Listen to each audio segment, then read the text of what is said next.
Hi, readers. And going well. So, as you know, I've been reading about frogs. That is my topic of study. And I was reading this chapter about their big, bulging eyes. And I started to take notes about what I was reading. First, let me read it to you so you can kind of know what I was talking about. Big, bulging eyes. Some frogs and toads have beautiful eyes that come in brilliant colors. Some eyes look like gold or silver. Others look like jewels of red, blue, or green. A frog or toad's eyes are wide apart and they bulge from the top of their head. The frog or toad can see above, beside, ahead, and even behind itself to look for food or enemies. Frogs and toads see well at night. They are also good at seeing moving things. A fly can sit in front of a frog's nose and the frog will not notice it. But if the fly moves, the frog will eat it in a flash. Frogs and toads have an extra eyelid. They can see through this clear eyelid. It covers their eyes like a diver's mask when they are swimming. And that's the information on that. So I read this before and I just read it to you again, and I started to take notes on this chapter. And I took notes two different ways. And when I show you these notes, I want you to think in your mind which way is easier to understand and which one makes more sense. So this is my first. Learn that they have cool eyes, they're big and bulgy. Wow, pretty cool. They see at night, they can see everywhere. They come in gold, silver, or jewel colors. Okay, so I took notes that way. And then I took my notes again, and I took them like this. I want you to think in your mind which way is better, which way is easier to understand and captures what I learned. This way or this way? If you were thinking the second way, I agree with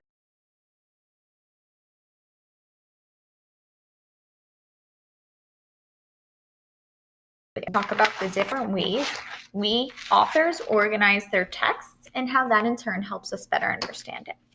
So today I want to remind you that when you're trying to learn about a subject, it doesn't just work to pile a zillion facts in one huge pile, like I did, or one huge list.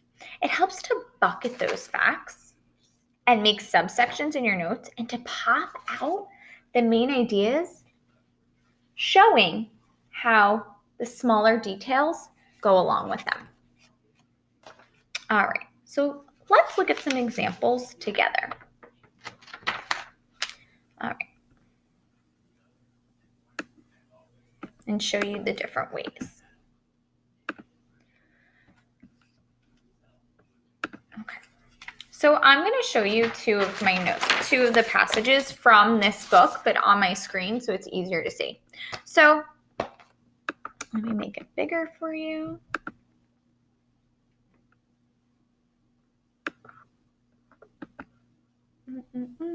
Sorry, always frozen.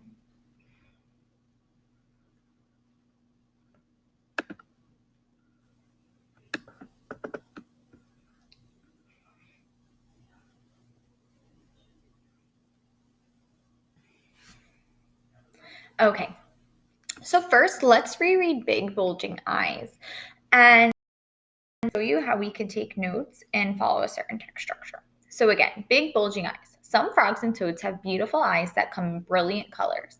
Some eyes look like gold or silver. Others look like jewels of red, blue, or green. A frog's or toad's eyes are wide apart, and they bulge from the top of the head.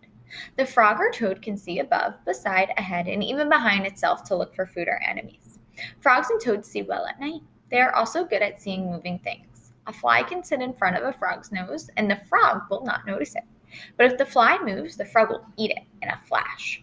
Frogs and toads have an extra eyelid. They can see through this clear eyelid. It covers their eyes like a diver's mask when they are swimming.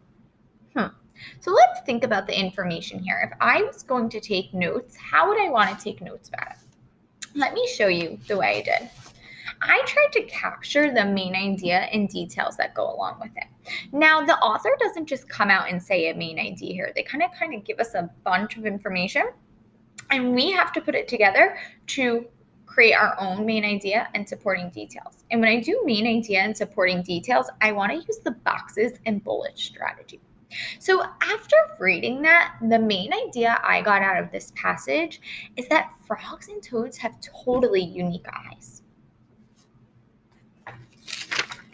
So that is what I put in my box up here as my main idea.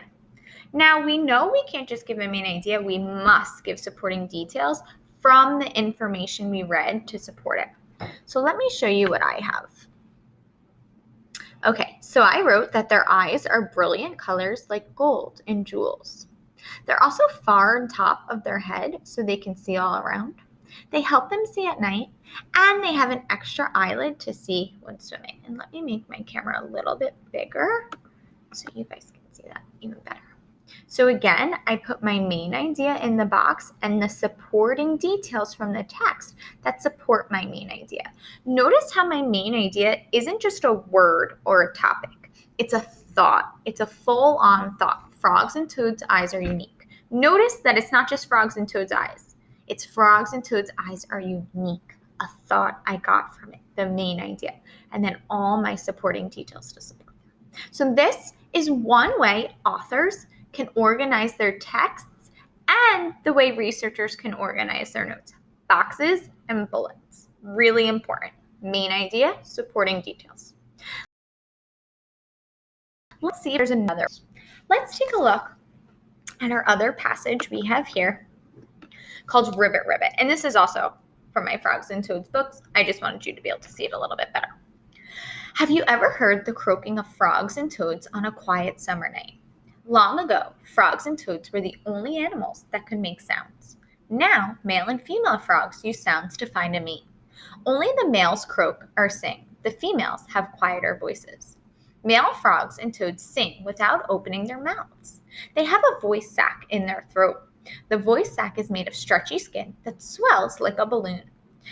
In the balloon of skin, air moves back and forth and echoes. As the air touches the vocal cords, it makes a croaking noise. Some frogs and toads make unusual sounds. The pig frogs sound like a grunting pig. The cricket frog sounds like a chirping cricket. Can you guess what sound this barking tree frog makes? If I had to guess, I would say it sounds like it's barking. All right.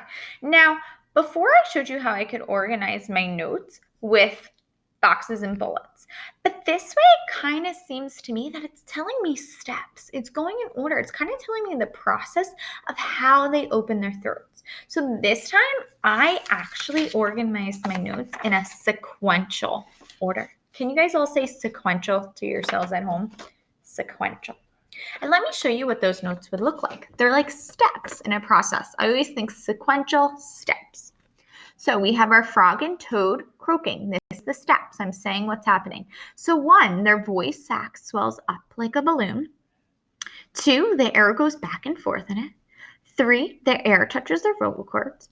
4, they croak. And then 5, they get a mate. So that is how I organize my notes for this passage. It's a different way, but it still helps me. So sequential or boxes and bullets. Those are the 2 different ways we can organize our notes. Now I'm going to show you a passage. And in your mind, I want you to think to yourself, what text structure does this information or does this author's writing follow? Does it follow boxes and bullets or does it follow sequential? Is it main idea supporting details or steps in a process? Let's take a look.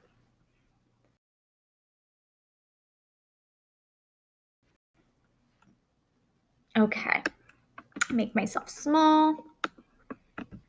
All right. The cycle of life. And again, this is a passage from this. I'm just showing you up here. The cycle of life. 1, females lay hundreds or thousands of eggs in the water. Frogs lay their eggs in clumps. Toads lay them in strings. The eggs are called spawn. 2, after a few days, an egg turns into a tadpole. Tadpoles have long tails and breathe through flaps called gills. They cannot live out of water. 3, the Tadpoles soon grow legs. They lose their gills and develop lungs for breathing out of water. Their tails get shorter and shorter until they disappear.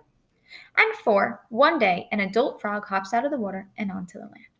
So right now, in your mind, readers, I want you to think, which text structure, boxes and bullets, are sequential does this piece of writing follow? Think to yourself right now, say it out loud, and say why. I'm going to give you a second because I'm going to do it to myself.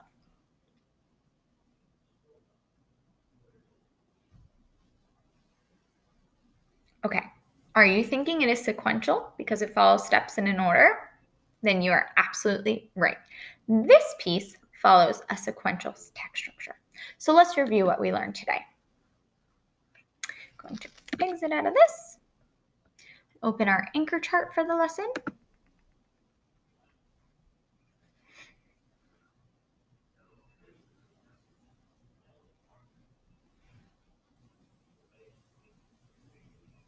Okay. So researchers need to take notes that follow the text structure of the writing. So let's see.